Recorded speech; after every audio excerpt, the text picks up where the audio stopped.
And what about the mediator? We already have heard a lot of things about mediator, but we wanted to know your opinion on it. So this drug was withdrawn in Spain in 2000, and why has it taken 10 years for French authorities to react? And what could be the role of the HRS to prevent this in the future? And finally, what about the HRS? According to its website, the HRS was created in 2005 in order to maintain a fair healthcare system and reinforce the quality of care for patients. These are the two main subjects which are the core of your book that you debate extensively, but you never mention the HRS in your book. So what do you think about it? What has its role been until now, and what criteria could we use to assess the HRS efficiency? And how could we give the HRS all the means it needs to cope with its mission? After 6 years with other countries, speaking with NICE, so Michael, with Germany, with EQUIC, with the other countries, why we have various assessments with the same data? It's unbelievable. We have the same data of drugs, of device, of everything, and some countries reimbursed, not the others. Some countries, it is with high price, not the others. So why we have such difference between us in front of reimbursement and pricing? It's called health technology assessment. The major difference is the social value. In France, we have a major social value, which is equality.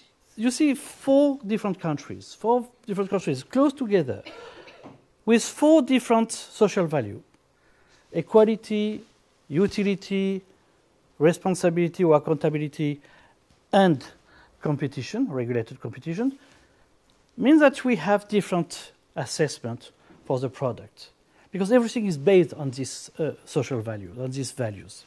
So for that, your first question is it true? I think it's true that we have different view of the society and different assessments through this view, these views.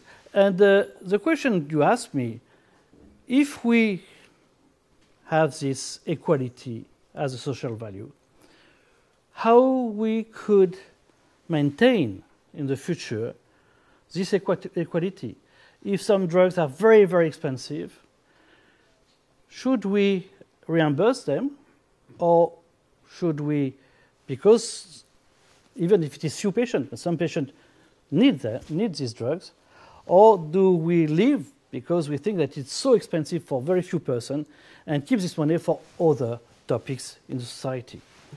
And that is a real question. Until now, we could do that, and we have done that in France, but we are just at the limit of what is possible or not possible.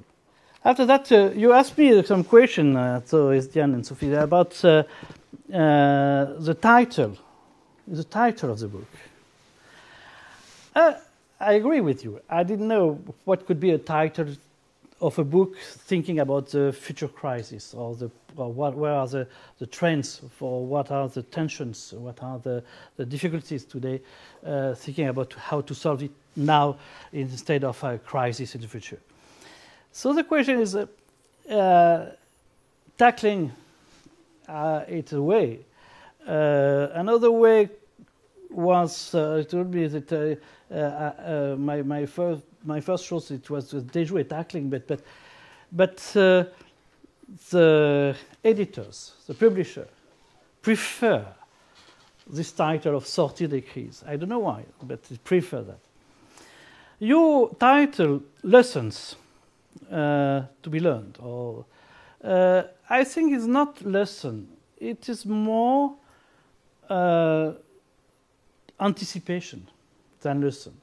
It's more, lessons could be, we have a lesson from something that, yes, we have a lesson, but we have to work with. So my thought was more how to anticipate, is more that.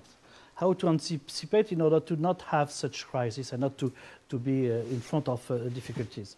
So that I would prefer tackling, or I would prefer something like sortir than lesson from. But it's questionable. Why in Europe we have a common European Medicine Agency? Why in Europe, when one country in 2003 and 2004, say Spain and Italy, decide to withdraw this drug from their approval, why the other countries did not decide to withdraw also? Why there is not a common rule in Europe? Why the European agency did not decide for all the countries? If 1 + 2 decide to withdraw, to think about, and after to withdraw from the others. Look on the Diantalvic, the last drug which was withdrawn. It was withdrawn for all Europe, and not for one country, two countries, and the other accepted. All the countries.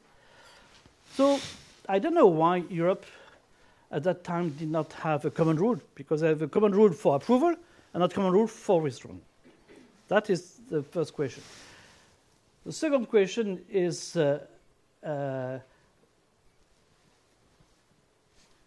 is no scientific methodology to tell that is an alert, that is a presumption, that is suspected, and that is the relationship between causes and effect. And we have nothing. So it's always consensus of experts. Can I ask you a question, please? What about the reimbursement of orphan treatments, which are sometimes orphan drugs, which are horrendously expensive for certain, and which only benefit to a very limited number of people?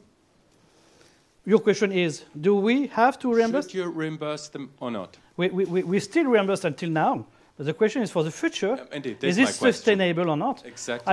I saw the Minister of Health in Israel told me that we are not reimbursing, and the Eastern countries are not reimbursing. So the question is, with high-priced drugs is a real problem in the future. That is a book. It is my first question. Is what would be the future with this kind of price? And there are tremendous ethical problems, obviously, related to this, because these poor patients have not chosen to have those diseases. So the question is society responsible for helping these people or not? Sure. As the Western countries should help the Eastern countries of Europe or not, and so forth. Sure, but it will be a big problem in the future. But it is. We have to anticipate the future altogether. But some countries didn't reimburse such price.